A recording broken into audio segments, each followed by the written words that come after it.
Hello everyone, welcome back to my channel. So today we are going to read Phoebe Carey poem which is recited by them. So don't give up. If you have tried and have not won, never stop for crying. अगर आपने कुछ काम करने का सोचा है और किया है और उसमें अगर सक्सेस नहीं मिली है आपको, तो ये नहीं सोचना है कि अब बस छोड़ दो उस काम को, नहीं हो रहा है तो नहीं करेंगे अब उस काम को, अब रोने बैठ जाओ. The all that's great and good is done just by patient trying. वो आपकी जो फेलियर है वो सक्सेस में कब बदलेगा?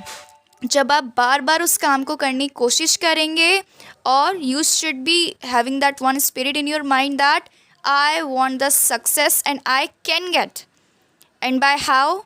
By being patient and patiently trying again and again of doing that work in which you didn't get the success. So let's move forward with the next stanza. In though younger birds in flying fall, still their wings grow stronger, and the next time they can be keep up a little longer. जब कोई पक्षी उड़ना सीखता है तो क्या एक ही बार में उड़ जाता है? नहीं. क्यों नहीं उड़ पाता? क्योंकि उसके पंख अभी नाजुक होते हैं. जब वो बार बार उड़ने का ट्राई करता है तब उसके विंग्स जो होते हैं वो स्ट्रॉन्ग हो जाते हैं, गिरने से, चोट लगने से या बार बार ट्राई करने से. तो जब वो फिर से ट्राई करता है, अब तो उसके विंग्स स्ट्रॉन्ग हो गए बार बार ट्राई करने से. अब जब वो फिर ट्राई करता है तब पहले थोड़ा कम ऊंचाई पे उड़ रहा था तो गिर जा रहा था, फिर थोड़ा ऊंचाई, फिर थोड़ा ऊंचाई, इस थोड़ा थोड़ा बढ़ बढ़ के वो आसमानों में उड़ना सीखता है. ये एक एग्जाम्पल है कि you should also have that same spirit in your mind. So please don't give up. Though the sturdy oak has known many a blush that bored her, she has risen again and grown loftier and prouder. Oak tree एक ऐसा tree है, जब भी आंधी आती है या कोई ऐसी स्ट्रॉन्ग विंड आती है तो उसे झुका देती है. लेकिन वो झुक तो जाता है उस टाइम के लिए. क्यों? क्योंकि हवा बहुत तेज़ होती है. लेकिन कुछ समय बाद वो फिर सीधा हो जाता है. फिर आंधी आती है, फिर झुक जाता है, फिर थोड़ी देर बाद सीधा हो जाता है. ऐसे ही करते करते वो जब भी आंधी आती है फिर झुक जाता है, फिर सीधा हो जाता है. ऐसे करते करते वो लंबा हो जाता है, बहुत लंबा, a very taller.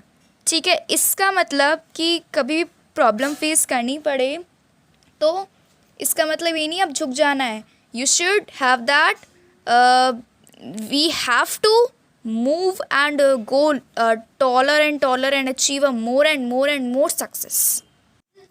If by easy work you beat, how the more will praise you, gaining victory from defeat, that's the test that tries you. मतलब सोचा कि काम किया और सक्सेस मिल गई, ऐसा होता है, लेकिन ज़रूरी नहीं है यही हो. ठीक है, you have to try more and more. जब आप घर पे होते हो, घर पे छोटे बच्चे होते हैं तो मम्मी आपको लिखना सिखाती है, स्कूल में जाओगे तो ऐसे लिखना होगा. तो पहले हैंड राइटिंग बहुत गंदी आती है ना.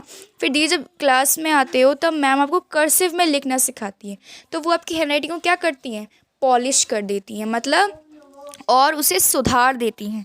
तो जब आप गलतियाँ करते हो आप सीखते हो, है ना. जब सीखते हो तो और ज़्यादा अपना बेस्ट देते हो कि हाँ मैंने वहाँ गलती की थी, मुझे अपना बेस्ट देना है. तो यही सोच के फिर हमें आगे उससे भी ज़्यादा सक्सेस मिल सकते हैं, ये सोचना चाहिए. गेनिंग विक्ट्री फ्रॉम डिफीट मतलब हार से तो जीत मिलती है. That the test that tries you. कहने का मतलब है यही तो हर कोई आपको टेस्ट करता है. नेचर, भगवान सब टेस्ट करते हैं कि क्या तुम्हें वो एबिलिटी है तो बाय ट्राइंग इट. ये नहीं कि एक बार करके और बस बैठ गए. You should have to try again and again. So please don't give up. Is it clear to you? So if you like this video, so please do like, share and subscribe. Bye bye. Meet you in the next video.